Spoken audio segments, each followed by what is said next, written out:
my dear students. This is Dr. Madhuri Goswami, Associate Professor of English, Government Girls College, Jammu.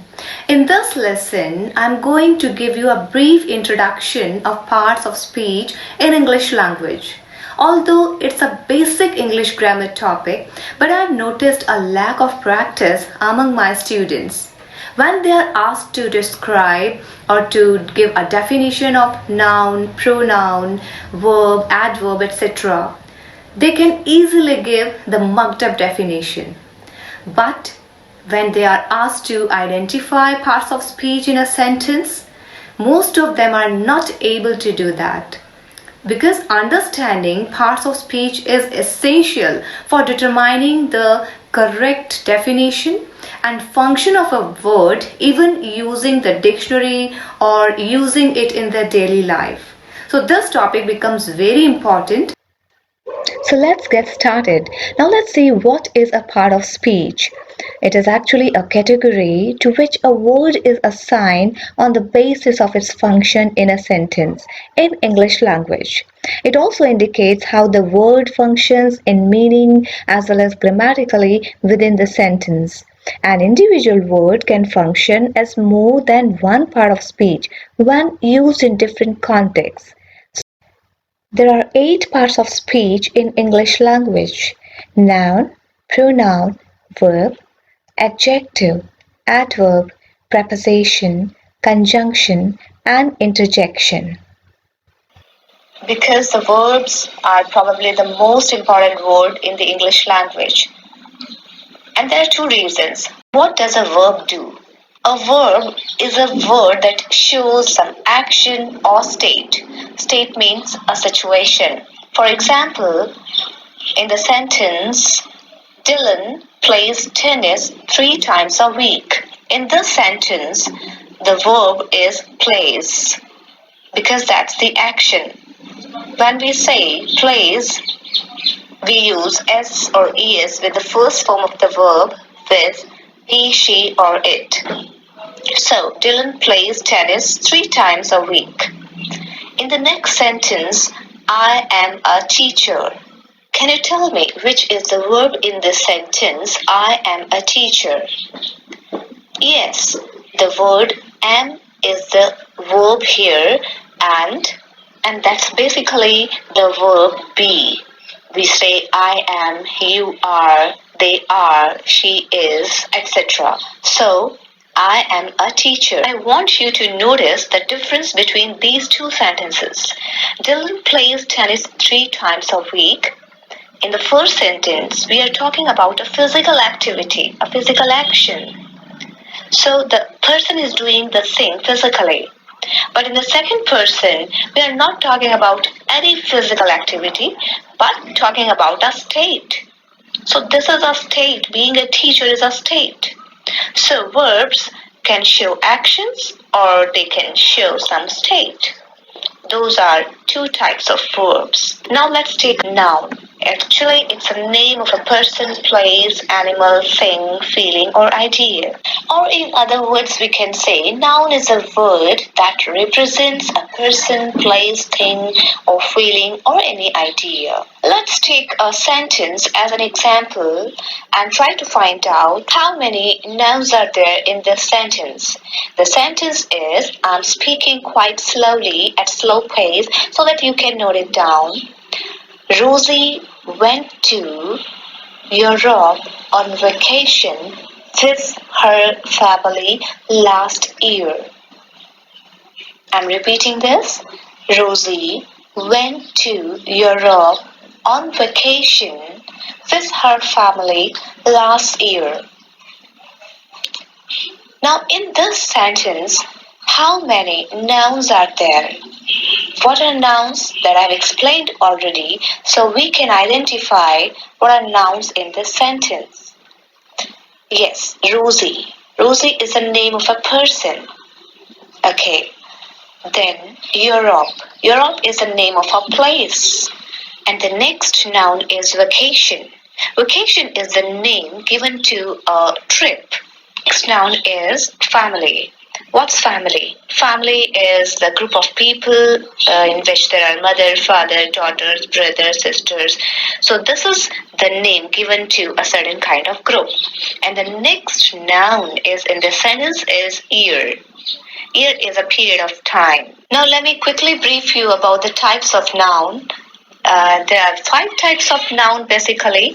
Proper noun, that is example of this proper noun is India, Britain, or the name of any person like Madhuri. Common noun, the example of common nouns are man, table, chair, pillow, light, etc. The third type of noun is collective noun, and its example is swarm of bees, bouquet of flowers. And the fourth type of noun is material noun. We can say gold, iron, silver, etc. And the fifth type of noun is abstract noun, and its example is honesty. So these are some important types of noun which we have seen. You can note them down. So I'm repeating them again. One, proper noun. Second, common noun. Third, collective noun. Fourth, material noun. And fifth is abstract noun. Now let's move further towards the next part of speech, and that is pronoun. The word itself gives us the meaning of this particular part of speech, and that is pronoun. Pro means for. Noun, I think you know, noun is the name of a person, place, thing, or any idea. So here, pro means for, so a word which is used in place of noun, which replaces the noun, that is known as pronoun. Well, let's see how many types of pronoun are there in English language. There are five types of pronoun. Number one, personal pronoun. In personal pronoun, there are basically three kinds of categories: subjective, objective, and possessive. And the second type of pronoun is reflexive pronoun. Third, emphatic pronoun. Fourth, demonstrative pronoun. And fifth, indefinite pronoun. When we talk about personal pronoun, we categorize them in three categories: subjective, objective, and possessive.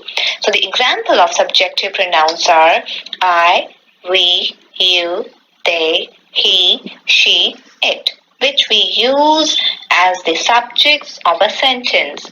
And the objective pronouns, pronouns which are used in place of object in a sentence. And the examples are me, us, you, them, him, her, and it. And when we talk about possessive pronouns, their examples are my, our, your, their, his, her, its, mine, ours, yours, theirs, his, and hers. And in the third category, like this is possessive, and the next one is reflexive pronoun, and we can say myself, ourself, yourself, themselves, himself, and herself. So emphatic pronoun is a third one, and in which we can say he himself told me about it, because the emphatic words cannot be used as subjects, so we call them emphatic pronoun.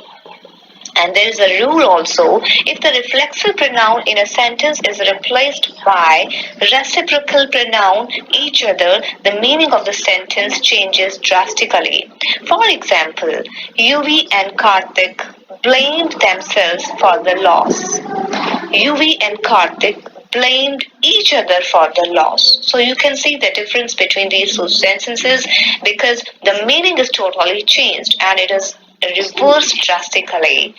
And when we talk about demonstrative pronoun, these are this, that, these, those. And when we talk about indefinite pronoun, we can say these are the examples of indefinite pronoun: something, someone, anything, anyone, somebody, anybody, one, all, few, many, nobody, none, some, everybody, everyone, everything, nothing. For example, we can say in a sentence, we can see the use of one of them, that is, some are born great. And there's a rule regarding this. When most of the above mentioned pronouns are followed by nouns, they no longer remain pronouns, but they become adjectives. So, like some boys were absent yesterday. And the earlier sentence was some are born great. So in this particular sentence, some is used as pronoun, but some boys were absent yesterday. In this particular sentence, this word some, it has become adjective of boys. So in brief we can say pronoun is a word that replaces a noun. Okay, the next part of speech is adjective. An adjective is a word that gives us information about a noun or pronoun. Now have a look at this sentence, or you can note it down for your convenience. They drive an amazing big red sports car. Well, can you identify in this sentence the adjectives? I'm repeating the sentence. They drive an amazing big red sports car. Yes, amazing big red sports. These are the words which are adjectives in this sentence. These are the adjectives because these words are giving us the information about the car. There are some questions which are being answered here by these words. What is your opinion of the car? That's amazing. What size is the car? Big. What color is the car? Red. What type of car is it? Sports. So in brief we can say adjectives are qualifying words. In other words, we can say words or phrases that express something about or quality of nouns or pronouns are called adjectives. They modify or describe nouns. Now let me tell you about kind of adjectives. So in a way we can say number one, adjectives of quality, adjectives of quantity, adjectives of number, then we can say demonstrative adjectives, distributive adjectives, and interrogative adjectives. So these are six kind of adjectives broadly accepted. Now let's have some examples, and in those examples try to find out adjectives. Okay, I'll give you the sentence. The very old man had a frightened look. The very old man had a frightened look. In this sentence, we find the examples of adjectives of quality like very, old. These are two words which are describing man. Another example of adjective in this particular sentence is frightened. The word frightened is an adjective because it describes the look. When we talk about adjectives of quantity, we can say we don't have much time.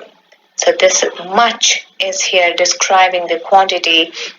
Enough, little, any, whole.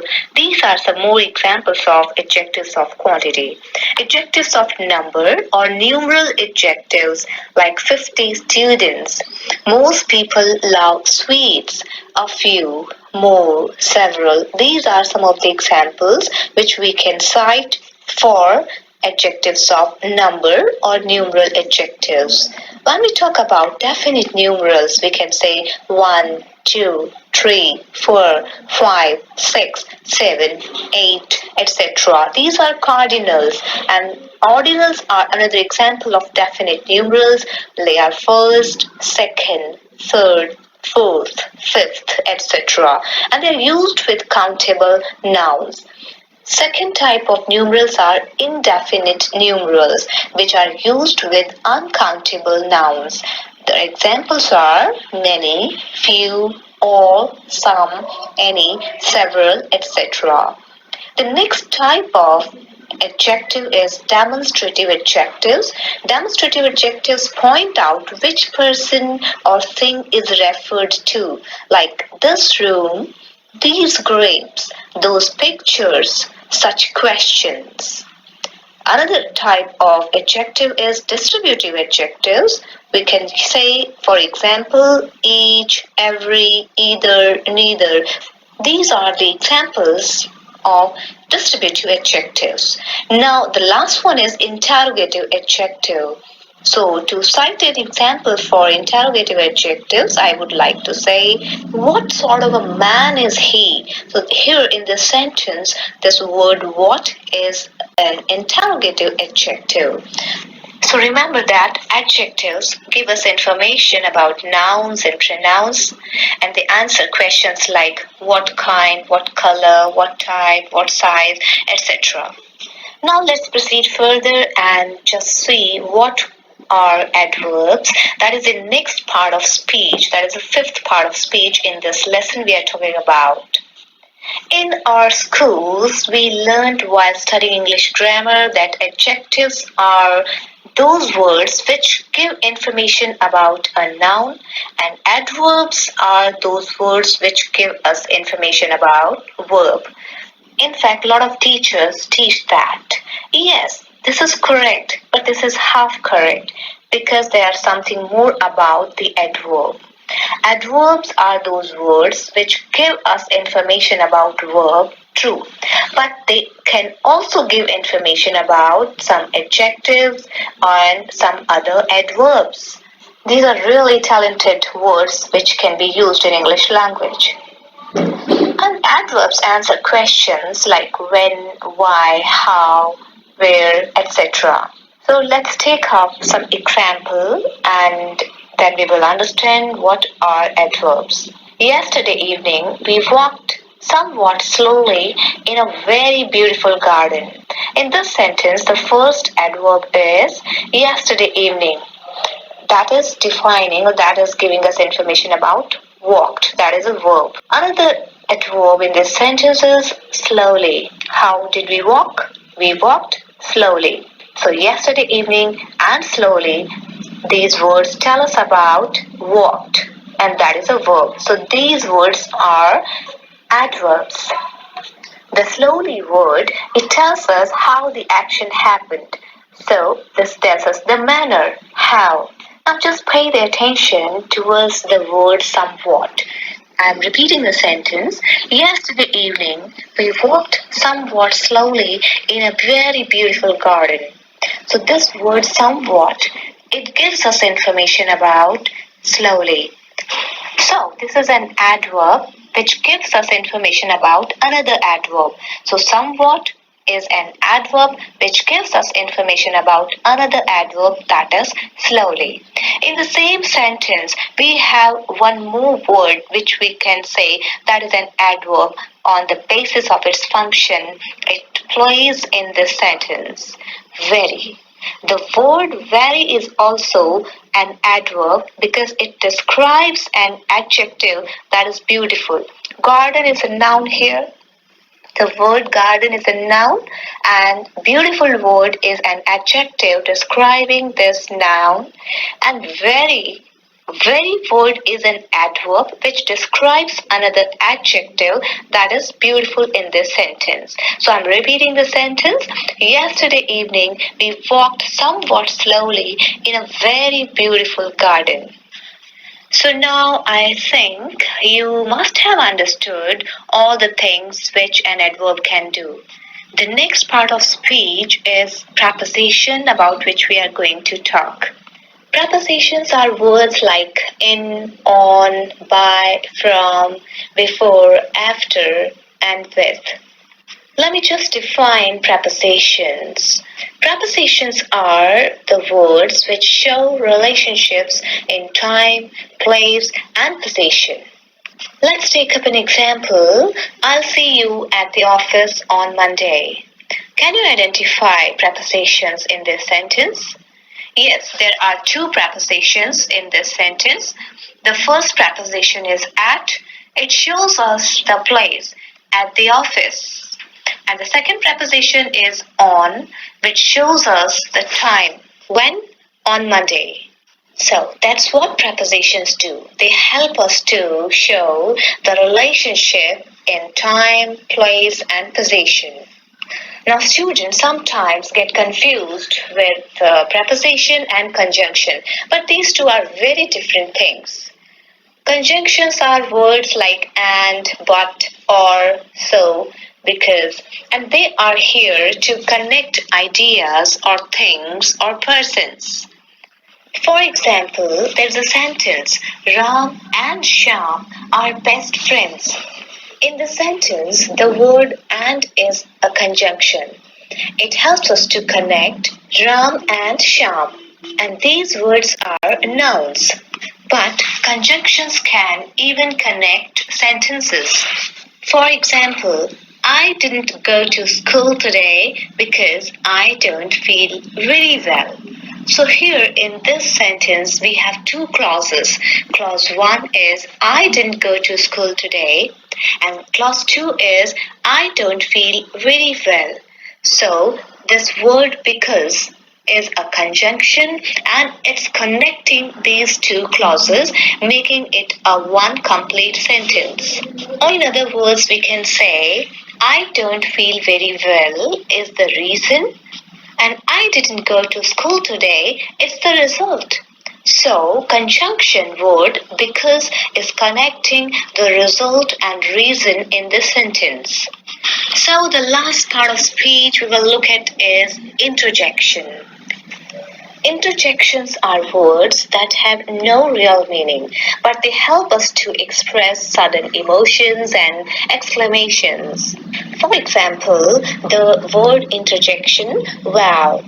This word show surprise, amazement, or we can say excitement. So there are some kinds of expressions which are expressed only through interjection words like that it expresses the frustration and anger, and apart from these there are several other interjection words also like hurrah, we won the match, so it expresses the happiness. Ouch, it expresses the pain. Oops, I missed it. It expresses the regret, the feeling of regret. In the same way, we have some other interjection words like hey, hi. These are interjection words which are used when we meet someone or to draw the attention of a person. Hey, I'm here. Hey, my all dear students, did you enjoy listening this lesson about parts of speech? Could you understand it clearly? Now, in the end of the lesson, let's quickly recap all the parts of speech. We started with the verb. Verb is a word that shows us some action or state. The second part of speech is noun. It is the name of a person, place, animal, thing, feeling, or idea. The third part of speech is pronoun, and it replaces a noun. The fourth part of speech is an adjective. It gives us information about a noun or a pronoun. The fifth part of speech is adverb. Adverb gives us information about a verb or an adjective or another adverb. The sixth part of speech is preposition, which helps us to show the relationships in time, place, and position. The seventh part of speech is conjunction, and it is used to connect ideas which might be nouns, pronoun, and sentences. The eighth part of speech, and that is the last one, is interjection. Interjections are words that have no real meaning, but they help us to express sudden emotions and exclamations. So these are 8 parts of speech which we have studied in this lesson. I hope through this lesson you must have learned what are parts of speech, how many parts of speech are there, and how to identify and use these parts of speech in sentences. Thank you for watching this. Happy learning.